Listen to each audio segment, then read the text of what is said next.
بر زهد و تقوا آراسته باشید، پیراسته باشید، آماده باشید. از راه دنیا دوری بگیرید، تا کی اسیرید آزاده باشید. تقوا یقینا راه سعادت، مغز عبادت، رمز قیادت. باید خدا را از جان پرستی، تا وقتی هستی کن ترک عادت.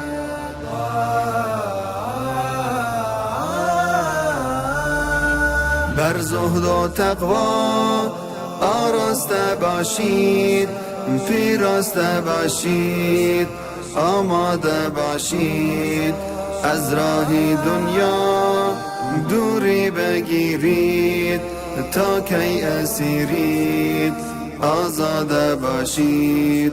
بالا فی طاعت تقوا نباشد، زیبا نباشد آخر هلاکت. این گونه تا کی بنگر به حالت، بشکسته بالت آخر فلاکت. بر زهد و تقوا آراسته باشید، پیراسته باشید، آماده باشید. از راه دنیا دوری بگیرید، تا کی اسیرید آزاده باشید.